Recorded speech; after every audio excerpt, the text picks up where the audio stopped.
This is just a quick demo to get you started with the system. For the demo, the address that you need to type into your web browser is USW14117-fs.cloudnet.app. The system may take 10 or 15 seconds to start up at this point. I'll fix that before we go live. The username you need to use is USW14117, and your password, which will also include in the email, is movie followed by the number you supplied followed by the exclamation mark. And you're probably going to want to check Remember Me so that you don't have to enter this again. Now I'm using Internet Explorer. The system works best with Internet Explorer 9 or 10. If you're running Windows XP, I'd recommend that you download Google Chrome and use that for my system instead of Internet Explorer. At least for now. I think you're getting a new computer, and at that point you will have a new version of Internet Explorer. So let's go on. Start with, you see the menu is very similar to what you've got in your existing system. You've got members, employers, remittances. We'll start with members. Now you've got a few more choices when selecting members at this point.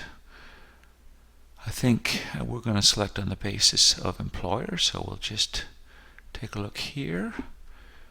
And I think maybe Canoe. Let's see, plywood seems like a pretty good choice. And I'm going to select active only.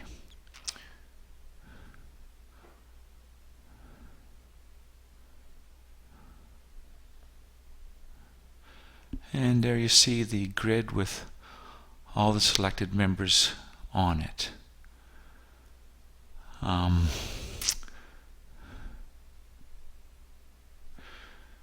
If you want to see all the information for a member, you just click on Details here. And that'll bring up a screen with all the information. Some of it's a little compressed. For example, phone and address. You'll see that start date and end date have been added to the system. You can use those or not, whatever you wish. Employers is similar to what's already there. The big difference is that I'm now using the start and end month instead of a start and end date. That ties it in better to the remittances. And the same is true of the status records. And then you get payments at the bottom. They come up with the last page showing. Like all the grids in the system, you can change the number of entries that are displayed. So let's just change this to be 30 maybe, so you get more at once. And you can also go up and down using these buttons. We can go to the first page here, go to the last page, go to the previous page. You can also, if you click on the grid, you can use the page up and down keys. There are some new fields in here. You've got, let me scroll up. There's types for both phone number and addresses. And you can put things like home or work, email, that kind of thing into that column, so it's more clearly codified.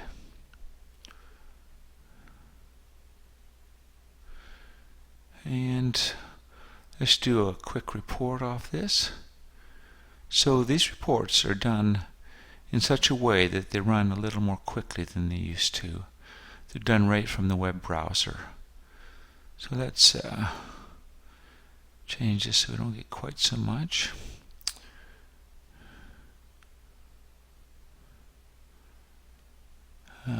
We probably should change that default as well. I'm not quite sure how it got set so far back. And we'll go with 2008. And you'll see that it actually flashes briefly on the screen, and that's what actually gets printed. I'm not going to bother printing it this time. And I'll get back out. Now, let's go and take a look at employers. I'm just going to select those that start with A. And I think I'll pick active only. And you'll see that it's structured in a similar way to the members. There's a new feature. You can just click on members over here, and that'll bring up a list for that employer. Oh, that didn't seem to be very good. Let's try a different one. Well, maybe we'll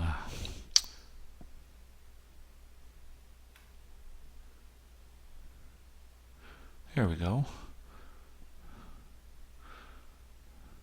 Now again, if you click on details, you get to see all the details for the employer.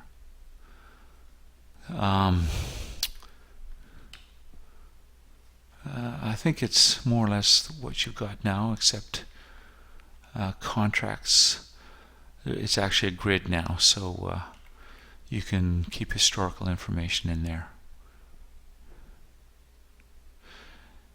I will be adding whatever data you have in members or employers that's not in the system right now.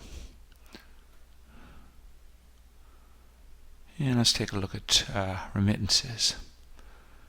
Now there's some new options here, in particular employer and accounting period. Let's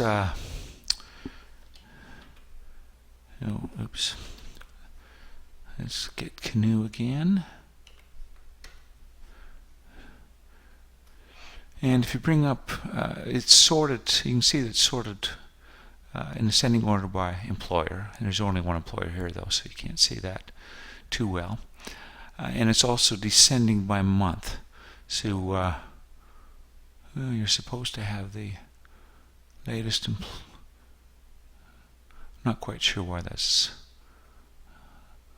that one is out of order. I'll check on that. Again, if you click on details, you can bring up all the information for that remittance.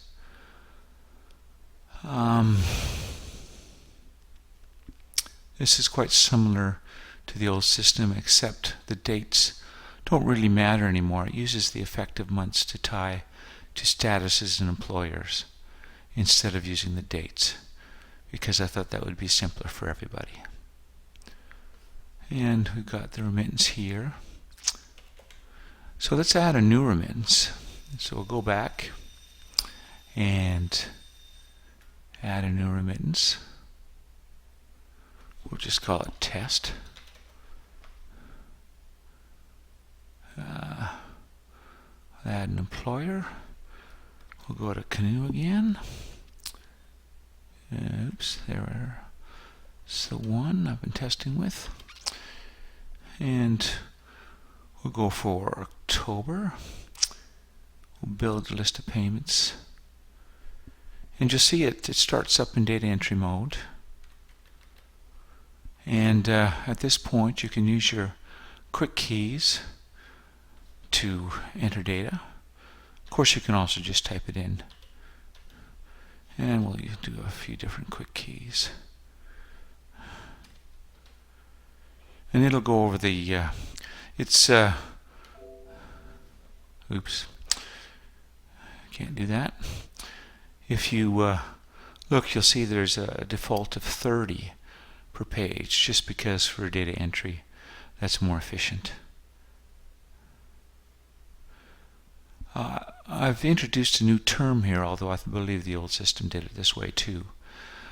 It's called auto advance, so that when you press F2 you'll auto advance through the remittance when you're doing data entry. Of course it's kind of built into the quick keys as well. Now I don't have the mechanism for changing the quick keys in the system yet, but that will be coming. In fact, I'm going to be sending you an email outlining all the stuff that's yet to come. Anyway, I think that'll get you started with the system. So that's it for now. I would recommend that you take a look at the other videos in the system. Actually, let's get back up there. You can see that there's an introduction, reporting, and sorting, selecting, and grouping, which ties heavily into reporting as well. Anyway, that's it for today.